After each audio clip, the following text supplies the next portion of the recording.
So, ito yung mga paunang cards ninyo. We have the mouse, the card, and the lily.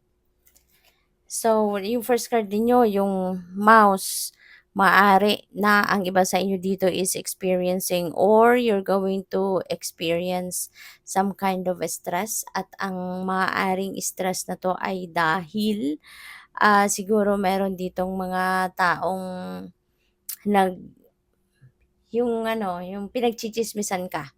Ayan, maaaring you will be a subject for chismis sa ngayon. Kaya maaaring nakakarating sa'yo kung itong mga pagchichismis na 'to, maaaring na uulinigan ninyo 'no, na mayroong mga tao dito na sinisiraan ka, pinag-uusapan ka, yung mga ganyan. Kaya maaaring ito yung kaka-stressan ninyo, you know. Maaaring meron ditong disappointments din 'no, na mararamdaman kayo. Maaaring disappointed kayo sa mga taong ito kasi this could be people whom you love 'no. This could be people na, pupuwedeng kamag-anak mo, pupuwedeng kaibigan mo, yung gano'n 'no. And mag-iingat din kayo at this time 'no, lalo-lalo na pagdating sa pera.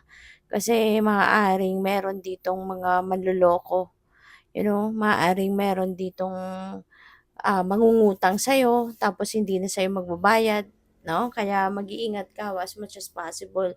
Iwasan ninyo ang magpahiram ng pera, you know, kasi yun nga, pupuwedeng mabudol kayo rito 'no, na maaaring napakaganda ng pakiusap, you know, sa iyo pero yung pala wala na, go-goodbye na sa pera niyo.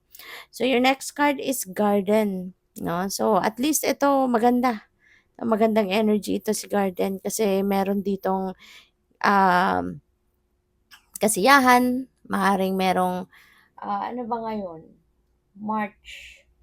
So, wala pa naman siguro ngayon mga fiesta 'no, sa ibang lugar. Pero yeah, maaaring merong mga salo-salo, merong party na maaaring dadaluhan kayo. Baka ito ay, baka merong mga ano, mga merong okasyon ang kung sino man sa mga kaibigan niyo, kamag-anak, mga ganyan, katrabaho at baka kayo ay maiimbitahan. So, have fun. Baka meron ditong garden wedding 'no, 'yun napi-pick up ko din. Baka meron ditong garden wedding, maaaring meron ditong mga, um, pupuwedeng kayo ikakasal 'no? Pupuwede rin na kayo ikakasal.